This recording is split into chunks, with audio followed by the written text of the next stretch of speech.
Ladies and gentlemen, this is Joe's Classic Video Games, back with another really cool pinball machine video for you this evening. This is Data East's famous Star Trek pinball machine. This was released for the 25th anniversary of Star Trek, and it's pretty cool. They have made a ton of Star Trek pinball machines. Bally, and it's kind of interesting that all the companies have made it.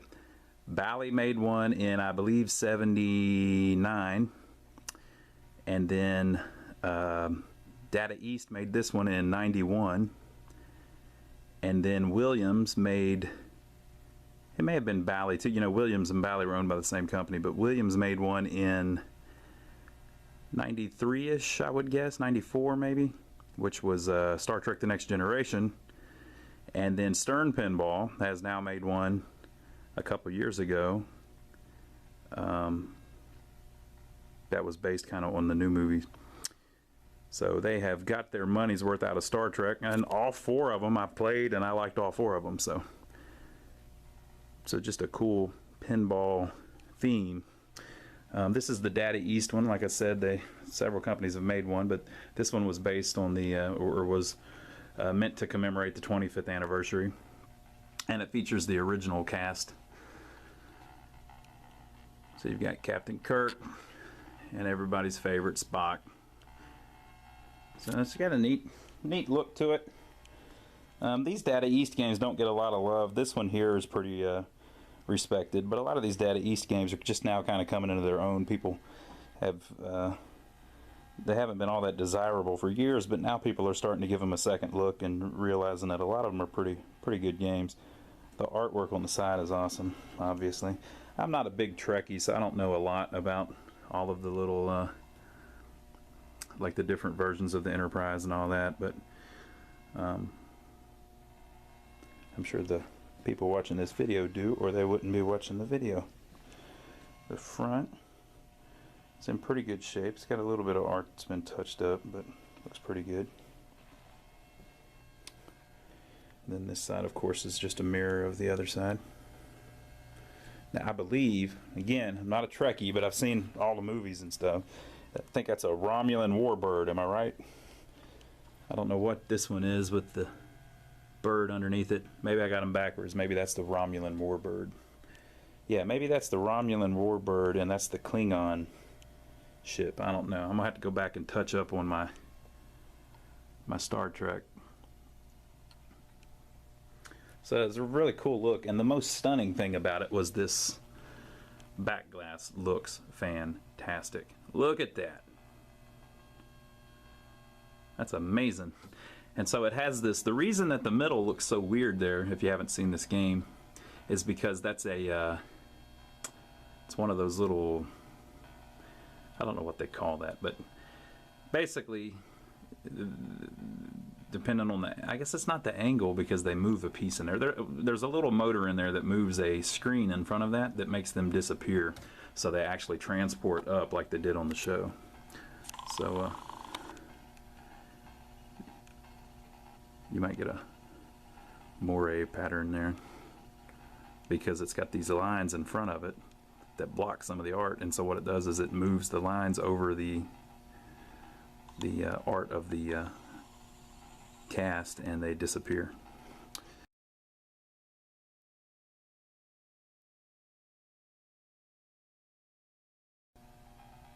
Live long and prosper. Now you'll notice you can hear all of the lights going off. That's something that happens on a lot of these older games. We tried recapping the soundboard and recapping the power supply, and it still did it, so I don't know if there's any way to get rid of that or not, but it bothers some people, but other people it's not really that big of a deal. So the art on the playfield is pretty good. It's all hand drawn. You've got these cool, classy plastic cutouts of some of the Star Trek ladies on the above the flippers. And then you've got, I guess that's Doc. I don't know the deal with the fencing. There's Captain Kirk. There's Spock. And is that Lieutenant Lahora? Is that how you say her name? And then that's is it Chekhov or something like that? Can't remember. And so you've got Spock over here doing his thing. I don't know who that guy is. You've got Kirk over here shooting somebody. You've got, is that Khan, I believe? Am I right about that? The famous Khan. So anyway, and then you've got the crystals up here, the dilithium crystals. That's a weird attract. Sometimes only half of them flash, and then sometimes all of them flash. They all work. See? But whatever. And then you've got a couple pop bumpers up here. And you've got these guys with the brains up here at the top that are your rollovers. And you've got a green lady. And another guy. I'm sure all this is like obvious to all of the Star Trek people, but I haven't seen most of the episodes, so oh, got a little wax on it. To boldly go where no man has gone before. To explore strange new worlds. To seek out new life and new civilizations. These are the voyages of the Starship Enterprise, its 5-year mission. Blah, blah, blah, blah, blah. And then you've got 4 drop targets on the left and 4 drop targets on the right. And you've got this big hole right in the middle. Now back then, they did a lot more in the games. They had a lot more stuff in them than you will find on a typical newer game that's out now. It kind of went to a high point. And Data East kind of rode that. Data East poured all kinds of stuff into their games. So you've got 8 drop targets. You'd be hard pressed to find a new game now that they put 8 drop targets on, because that's a lot of extra machinery, and it raises up the bill of materials. And then you've got a hole right here you can shoot into, because there's a subway. So there's a ramp, a subway, a plastic subway underneath the machine, where if the ball goes down in that hole, it rolls down to here, etc. And then the most amazing thing about this particular playfield is this huge damn ramp they put on it. I've never seen one quite this big. The one on, we had a motor dome that has a huge ramp on it, but this one here takes the cake. It's all one piece.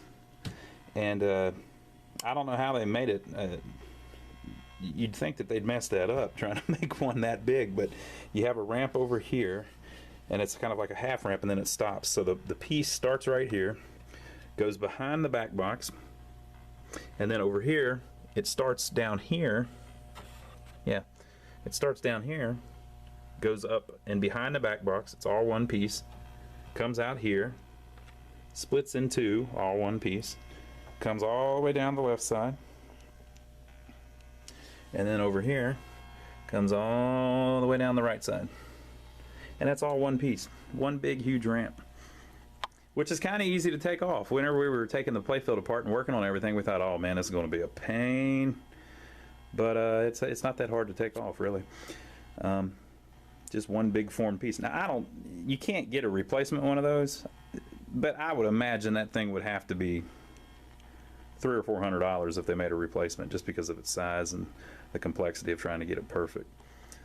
And then on top of that, they put these little rope lights that go along the ramp on it. And so they just kind of poured all kinds of stuff in this one. They really decked it all out, as they should have for a great theme like Star Trek. You know, you might as well do it all the way if you're going to do it. So let's read over the instructions a little bit, and we'll see how to play this thing. It says, hold either flipper for instant info. So on the, usually that means on the back box it will tell you the like who's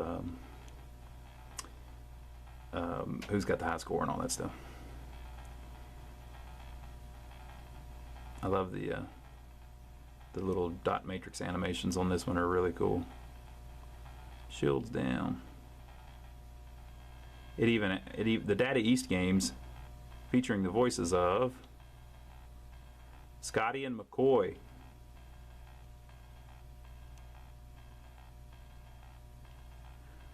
On the Data East ones, they would even show animations for some of their other upcoming games. So on this one, it shows Hook and tries to get you excited for Hook that would be coming out soon after this one. or perhaps it came out just before this one, I'm not sure. And then another thing, of course, is if you'll notice the display is half size of most of the modern DMD games, which is pretty interesting. They made good use of it though. Problem is, if you need a replacement one of those, it's really expensive. So we'll see. Check this part out. Star Trek 25th anniversary. The leader in pinball design and innovation.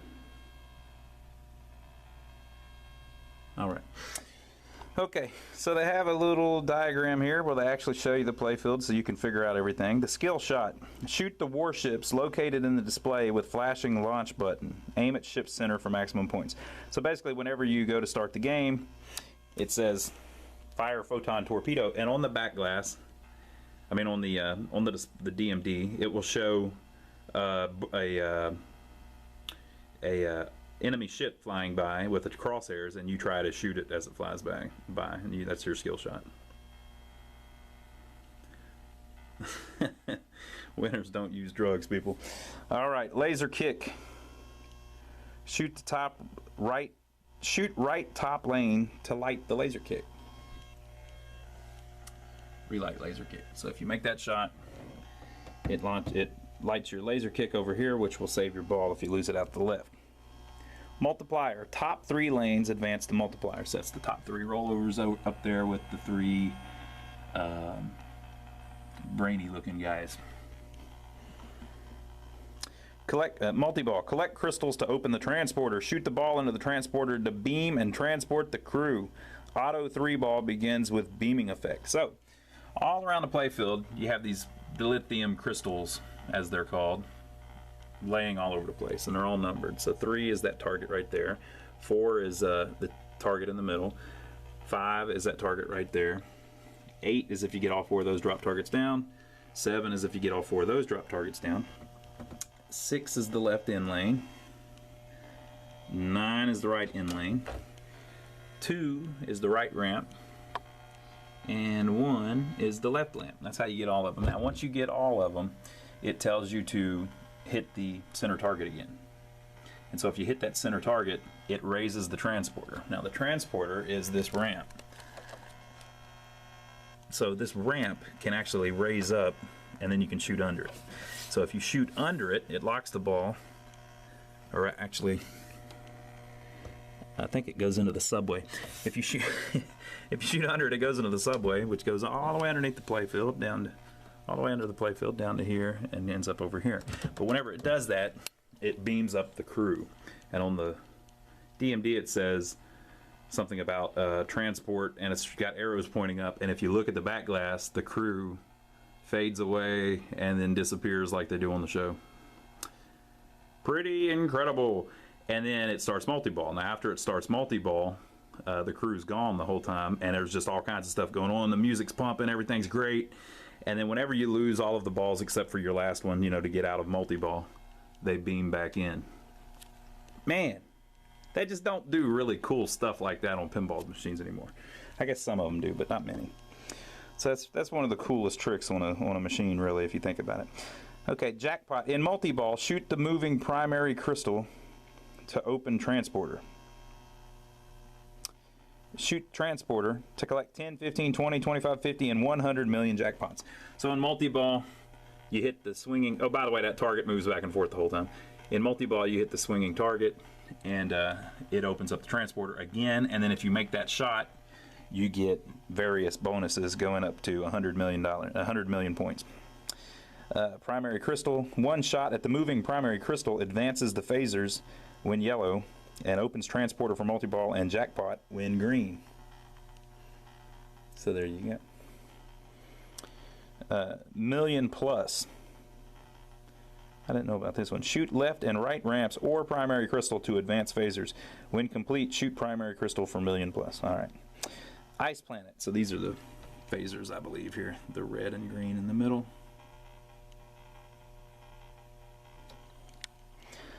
Ice planet. When lit, complete remaining drop targets for extra ball or 10 million points. So here's the Ice Planet extra ball. Here's the Ice Planet 10 million points.